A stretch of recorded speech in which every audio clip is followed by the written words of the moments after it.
Garage Series, or Dream Garage Series, I should say. So at this point, for those of you who aren't following along and you're just jumping in, we have the Mini Cooper, we have the 350Z race car, we will have an E60 M5, an E70 X5M, a 981 Porsche Boxer S, and now we're looking for a sports car, and it is specifically an American sports car, and that is where the S550 GT350 Mustang comes in. This is a Shelby Mustang.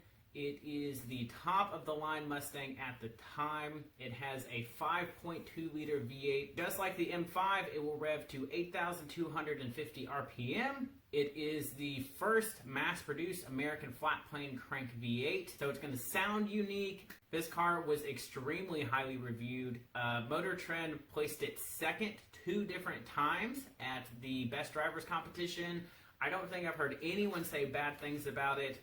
Like I said in the overview video, I would definitely consider an R. It really just depends on what prices look like in 10 years when I'm actually shopping for one. The differences between a Track Pack GT350 and a GT350R aren't huge. They both have the magnetic dampers, which are a must. What it does is the little iron particles in the fluid in the dampers, a magnetic field can run through them and make them stiffer or softer, and it can do it so many times per second, it's insane.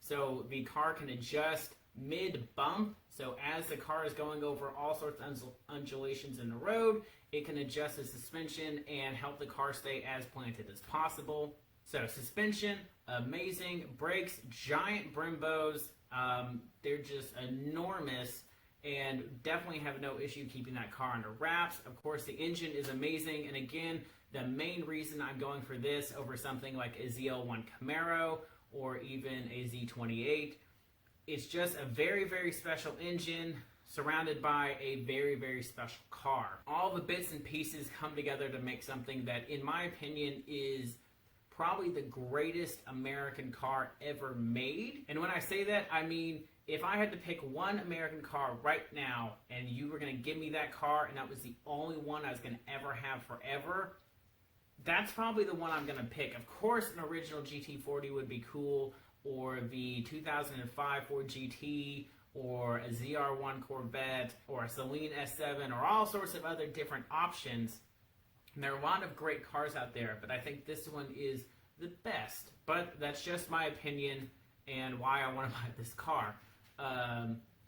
I have no idea what values are going to look like. Right now, you can get one all day for $40,000 to $50,000. So I'm hoping they'll be in the 20 to 25 range. Again, that seems to be kind of where my sweet spot is on buying cars. It has to be a track pack, so I have all the extra coolers and everything I'm supposed to have, the magnetic dampers.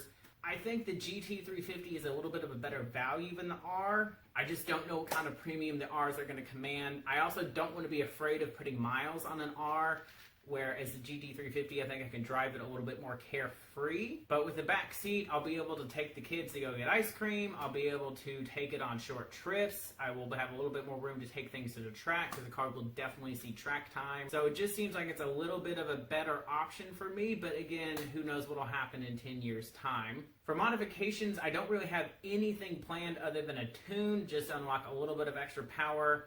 Again, Ford did a great job with everything. I'll look at the Ford Motorsports catalog to see if they have anything on there.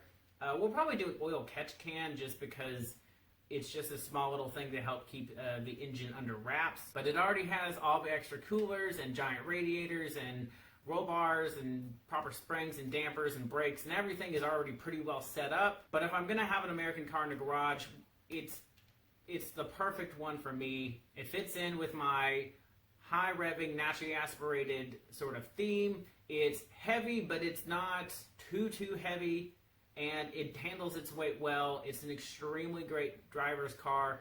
I've sat in a couple of them, and I've seen a bunch of them out at car shows and things, and just sitting in that driver's seat, you feel special. The sound is amazing. So I really think it's going to be a perfect option for me to fill in that American sports car slot in my garage. So of course, if you guys have any questions or comments, you can always put those down below. Hit that subscribe button, and I will see you guys next week.